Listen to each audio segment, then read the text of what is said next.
Salam à tous et bienvenue sur Maroc 24. N'oubliez pas de vous abonner et d'activer la cloche pour ne rien manquer de nos prochaines vidéos.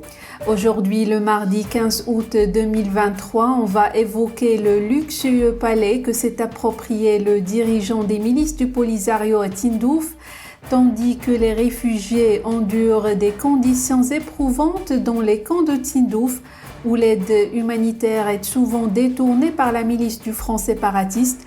Une somme colossale de 3 millions de dollars a été investie dans la construction d'une résidence pour le nommer Ben Batouche. Restez à l'écoute pour davantage d'informations dans cette revue de presse tirée du site d'information Le 360.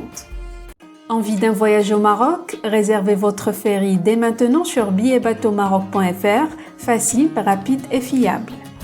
Dans les camps de Tindouf, où les aides humanitaires sont constamment détournées et où les prisonniers sont perpétuellement terrorisés par des trafiquants ayant des connexions avec les milices qui dirigent la zone, un immense palais a été bâti pour le chef des séparatistes, soit le dénommé Ben Batouche, dans la zone de Nkila où sont implantées des bases de l'armée aérienne algérienne.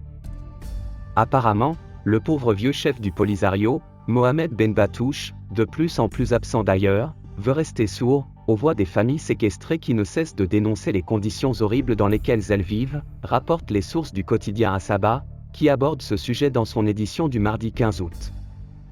La bâtisse a coûté pas moins de 3 millions de dollars, a affirmé un responsable des finances des séparatistes du Polisario, cité par les sources du quotidien. Et ce même responsable d'ajouter qu'un pays ami avait financé et équipé le palais de Ben Batouche, avant de préciser que le pays en question était le Venezuela, soulignent encore les sources du journal. En plus du scandale de la dilapidation des aides humanitaires, le choix du lieu pour la construction du fameux palais est littéralement honteux, fait remarquer le quotidien. En effet, le palais a été construit à proximité du centre des victimes de la guerre et des mines, dans le mépris total des réfugiés et de leurs sentiments. La construction de l'immense palais à proximité du centre d'aide aux victimes de la guerre et des mines est critiquée pour son manque de sensibilité envers les souffrances endurées par les réfugiés. Cette situation renforce le sentiment de mépris envers les besoins et les droits des populations locales, suscitant l'indignation et la frustration. Défi pour la communauté internationale.